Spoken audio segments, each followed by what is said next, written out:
Hello বন্ধুরা, welcome to only sports view. তো এই ভিডিওতে কথা বলবো ক্রিকেট আপডেটস আইপিএল নিয়ে।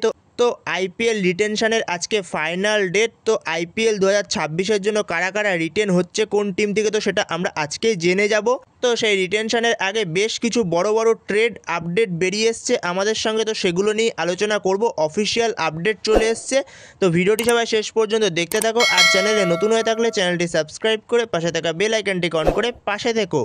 তো সেখানে সব থেকে প্রথমে যে বড় ট্রেডটা হয়েছে, তো সেটা হলো রাজস্থান রয়্যালস আর চেন্নাই সুপার কিংসের মধ্যে, যেটা আমরা অনেক দিন ধরেই শুনে আসছিলাম যে ট্রেডটা হবে। অফিসিয়াল কনফার্মেশনটা হওয়া শুধুমাত্র বাকি ছিল, যেখানে প্রায় বলতে গেলে সব কিছুই কনফার্ম হয়ে গেছিলো, শুধুমাত্র অফিসিয়াল অ্যানাউন্সমেন্টটা আসা বাকি ছিল।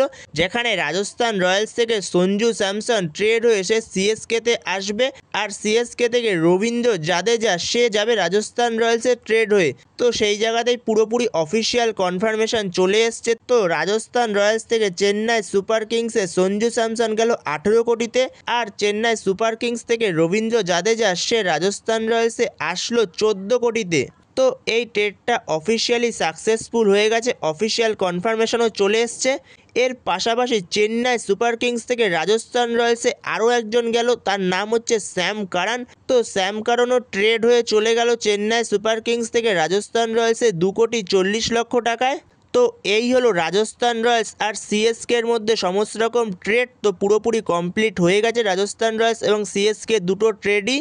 তো এরপরে আরও একটা ট্রেডের কথা খুব শোনা যাচ্ছিল, তো যেটা হলো মোহাম্মদ শামি। তো মোহাম্মদ শামি সানরাইজার্স হায়দ্রাবাদ থেকে লখনৌ সুপার জায়ান্টে আসতে চলেছে, তো সেটা কনফার্ম হয়ে গেছে, সেটারও অফিসিয়াল কনফার্মেশন চলে এসছে। তো মোহাম্মদ শামি সেও চলে আসলো all cash delay Sunrisers Hyderabad থেকে লখনৌ সুপার জায়ান্টে 10 কোটিতে।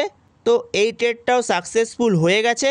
তো এরপরে আরও একটা বড় ট্রেড হয়েছে, যেটার হয়তো কোনো রকম কেউ আশাই করেনি, কোনো রকম কথাবার্তা শোনাই যায়নি এই ট্রেডটা নিয়ে। যেখানে নীতিশ রানা সে রাজস্থান রয়্যালস থেকে চলে এসছে দিল্লি ক্যাপিটালসের ট্রেড হয়ে। তো রাজস্থান রয়্যালস থেকে দিল্লি ক্যাপিটালস ট্রেড করে নিয়েছে নীতিশ রানাকে 4,20,00,000 টাকায়। তো এটা কোনো রকমভাবে শোনাই যায়নি যে নীতিশ রানা নাকি ট্রেড হতে পারে। তো যেরকমটা শোনা যাচ্ছিল নীতিশ রানাকে হয়তো রাজস্থান রয়্যালস ছেড়ে দেবে, তো সেখানে সে অকশানে আসবে। তো সেখানে সেটা হলো না, রাজস্থান রয়্যালস ট্রেড করে দিয়েছে নীতিশ রানাকে দিল্লি ক্যাপিটালসে। তো এর পাশাপাশি আরও একটা প্লেয়ার ট্রেড হয়েছে, যার নাম হলো ডোনোভান ফেরেইরা।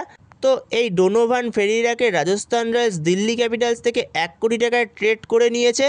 তো এরপরে আরও একটা ট্রেড নিয়ে তোমাদের সাথে কালকে আমি আলোচনা করেছিলাম ভিডিওতে, তো যেটা হলো মায়াঙ্ক মার্কান্ডে। তো মায়াঙ্ক মার্কান্ডেকে কেকেআর থেকে মুম্বাই ইন্ডিয়ান্স চাইছে। তো মুম্বাই ইন্ডিয়ান্সে পাঠিয়ে দিয়েছে মায়াঙ্ক মার্কান্ডেকে কেকেআর অল ক্যাশ ডিলে 30 লক্ষ টাকায়। এছাড়াও মুম্বাই ইন্ডিয়ান্স থেকে একটা প্লেয়ার ট্রেড হয়ে চলে গেছে লখনৌ সুপার জায়ান্টে 30 লক্ষ টাকায়। তো সেটা হলো অর্জুন তেন্ডুলকার। তো অর্জুন তেন্ডুলকারকেও 30 লক্ষ টাকায় ট্রেড করে দিয়েছে মুম্বাই ইন্ডিয়ান্স লখনৌ সুপার জায়ান্টে। তো এই হলো আপাতত এখনও পর্যন্ত ট্রেড সাকসেসফুল আপডেটগুলো, যেই ট্রেডগুলো পুরোপুরি সাকসেসফুল হয়ে গেছে, অফিসিয়াল কনফার্মেশনও চলে এসছে। তো সেই ট্রেডগুলোর আপডেট। তো আপাতত পর্যন্ত রিটেনশন নিয়ে পুরোপুরি ফুল লিস্ট আসেনি, তো পরবর্তী সময় অবশ্যই ভিডিও আসবে কিছুক্ষণ পরে। তো রিটেনশন লিস্টগুলো তোমরা কিছুক্ষণ পরেই জানতে পেরে যাবে কোন টিম কাদের রিটেন করছে। তো তার জন্য অতি অবশ্যই চ্যানেলটিকে সাবস্ক্রাইব করে পাশে থাকা বেল আইকনটিকে সবাই অন করে রেখো, তাহলে সবার কাছে নোটিফিকেশান চলে যাবে সবার আগে ভিডিও পোস্ট হলেই।